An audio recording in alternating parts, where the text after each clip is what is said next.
Bonjour mon ami, c'est Lisa Léon Félix, coach en stratégie financière et business. Je te souhaite la bienvenue sur ma chaîne Welcome ou Welcome Back si tu es un habitué ou une habituée de cette chaîne. Ici, je parle développement personnel, stratégie financière, business, entrepreneuriat. Donc, si l'une de ces thématiques t'intéresse, je t'invite chaleureusement à t'abonner à cette chaîne. Tu peux également cliquer sur la petite cloche en bas à droite, comme ça tu seras averti par notification à chaque fois que je mettrai en ligne l'une de nos nombreuses vidéos hebdomadaires qui t'apportent du bon contenu en termes de mindset pour pouvoir booster tes finances et surtout t'aider à atteindre ce niveau de sérénité, de bien-être et de sécurité auquel tu aspires. Deuxième chose, va en barre de description, tu verras un lien. Clique dessus, il s'agit d'un tout petit questionnaire super rapide à remplir. Une fois que tu l'as rempli, je t'offre une demi-heure de coaching stratégique pour mettre en place avec toi gratuitement tes premières pistes, tes premiers objectifs pour upgrader ta vie et t'aider à vivre de manière très concrète la vie à laquelle tu aspires. Sans plus tarder, entrons dans le vif du sujet. Aujourd'hui, je vais partager avec toi les 3 mensonges auxquels tu crois à propos de l'argent. Reste bien jusqu'au bout de cette vidéo parce que tu verras que le 3e de ces mensonges, fait beaucoup de dégâts dans l'inconscient collectif. Si tu veux améliorer tes finances, si tu veux avoir la vie de succès à laquelle tu aspires et que tu mérites, tu dois briser les idéologies que tu as, tu dois briser les dogmes que tu as, tu dois briser toutes ces croyances limitantes et fausses que tu as à propos de l'argent. La pauvreté n'est pas une maladie et être issu de la classe moyenne, ce n'est pas héréditaire. C'est un choix en réalité. Que tu sois pauvre, que tu sois issu de la basse classe moyenne, de la haute classe moyenne, que tu sois riche, extrêmement riche, ce n'est pas lié au hasard.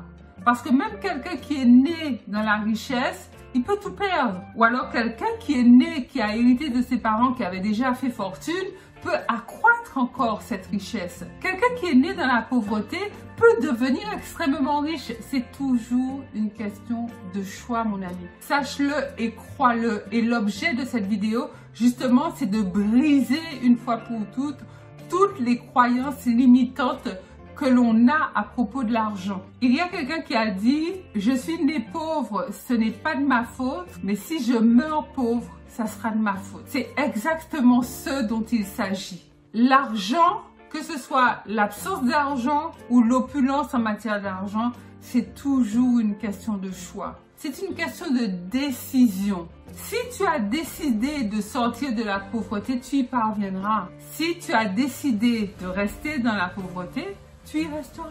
C'est aussi simple que ça. La première des croyances fausses que tu peux avoir à propos de l'argent, c'est lorsque tu dis que les riches sont des escrocs, que les personnes qui sont riches ont forcément arnaqué les autres, ont fait du mal aux autres, ont des mœurs perverses, enfin bref, toutes ces idées négatives, ces préjugés, ces jugements négatifs à propos des gens riches. Si tu parles comme ça, si tu penses comme ça, tu n'auras jamais d'argent. Tu ne peux pas attirer à toi quelque chose que tu repousses en pensée ou dans tes actes ou dans tes paroles. Ce n'est pas possible. Donc si tu veux plus d'argent, aie déjà l'honnêteté de le reconnaître et proclame-le, dis-le. Arrête de critiquer les gens qui ont de l'argent. Penses-tu sincèrement que l'humanitaire soit financé par les pauvres? Vraiment, je te pose la question. L'humanitaire, les grandes écoles, les fondations de recherche, les fondations caritatives, tu penses qu'elles sont financées par les pauvres ou plutôt par les riches? Toutes les fondations caritatives sont financées par des personnes qui ont de l'argent. C'est normal. Et les pauvres en bénéficient. Si tu penses que les personnes riches sont de mauvaises personnes, tu ne pourras pas avoir plus d'argent. C'est tout ce que je tiens à te dire. Donc change cette croyance erronée, fausse à propos de l'argent, qui est de dire que les personnes riches sont de mauvaises personnes. Deuxième mensonge que tu crois à propos de l'argent, c'est lorsque tu dis ou que tu penses que l'argent est sale. L'argent est sale, l'argent c'est la racine de tous les maux. Arrêtez de parler d'argent, c'est vil, vous êtes trop vénaux, vous ne parlez que d'argent, etc. Tout le monde a besoin d'argent, tout le monde a besoin d'argent. Et il y a des gens qui ont bien compris que l'argent c'est un moyen qui offre le choix et un moyen qui apporte la liberté. Il y a des gens qui ne supportent pas de parler d'argent, c'est quand même bizarre. Des gens qui ne supportent pas de parler d'argent, des gens pour qui l'argent c'est un sujet tabou, mériterait une bonne psychanalyse. Parce qu'il y a une origine profonde là-dedans. L'argent, tu parles de l'argent comme quand tu parles du soleil ou quand tu parles, je sais pas moi, d'un plat que tu aimes bien. L'argent c'est neutre, enfin c'est un sujet de conversation comme les autres. Tu parles pas tout le temps de cuisine, tu parles pas tout le temps d'une émission de télé, tu parles pas tout le temps du dernier livre que tu as lu. Ben, tu parles pas tout le temps d'argent, mais de temps en temps tu parles d'argent et tu en parles de manière très libérée et sans aucune hypocrisie. L'argent n'est ni propre, ni sale. L'argent, ça se lave pas, l'argent...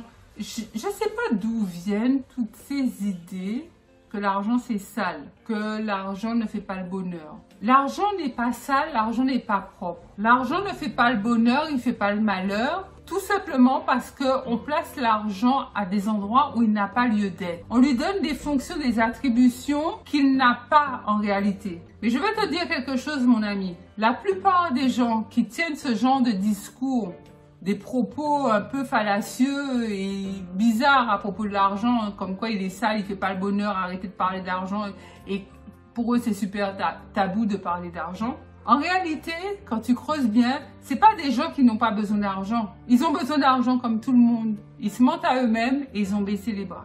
Ou ils ont baissé les bras et ils ont décidé de se mentir. En disant ça, ils disent « Bon, j'arrête de dire que j'ai besoin d'argent parce que j'ai juste abandonné l'idée d'en avoir plus. » L'argent, c'est un moyen pur et simple. C'est un moyen. C'est un moyen d'échange. C'est un moyen, comme je te disais tout à l'heure, de faire le choix entre telle école ou telle école pour tes enfants, entre telle maison ou telle maison là où tu veux habiter, entre telle ou telle voiture. L'argent sert à faire des choix, des arbitrages. L'argent amène la liberté. Si tu es radin de nature, avec argent ou sans argent, tu seras radin. Si tu es un radin pauvre, ça se verra peut-être moins. Parce que comme tu n'as pas d'argent vraiment, on ne peut pas voir vraiment ta générosité ou du moins ton absence de générosité, ton manque de générosité. Ça se verra moins simplement parce que tu es pauvre. Si tu es riche, étant radin, ça se verra énormément.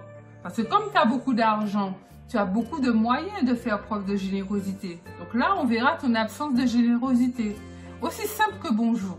A contrario, si tu es quelqu'un de généreux et que tu es pauvre, malheureusement, ta générosité ne se verra pas beaucoup parce que comme tu n'as pas beaucoup à donner, tu as très peu à donner, tu n'as quasiment rien à donner, donc on ne verra pas que tu es généreux. Par contre, si tu es riche et que tu es généreux, on verra cette générosité puisque tu as tellement de moyens d'offrir aux autres et de partager avec les autres, forcément ça se verra.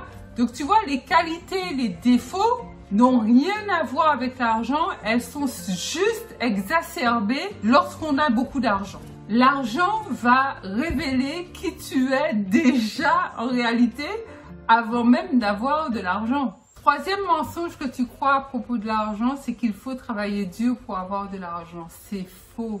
Moi, je n'ai jamais cru, jamais, qu'il faille travailler dur pour avoir de l'argent. Il faut travailler avec passion, il faut travailler avec goût, il faut être exemplaire, il faut apporter de la valeur, il faut donner des choses, des produits, des offres, des services de qualité. Tu n'es pas obligé de faire ça en bossant dur. Mon ami, le fait d'avoir de l'argent ou de ne pas en avoir, c'est souvent lié aux mensonges que les gens croient ou pas. Donc voilà ce que je voulais partager avec toi, les 3 types de mensonges que l'on croit à propos de l'argent. Donc dis-moi en commentaire lequel de ces mensonges tu es amené à croire ou dont tu as réussi à te débarrasser. Je me ferai un plaisir de te lire et de te répondre. Pense à liker cette vidéo, un gros pouce bleu et à la partager massivement tout autour de toi, dans tes groupes, tes réseaux sociaux, par mail, tous les moyens qui te semblent bons, de manière à ce que notre belle communauté continue de grandir et tu dois faire partie de cette communauté. Donc abonne-toi si ce n'est déjà fait, mon ami.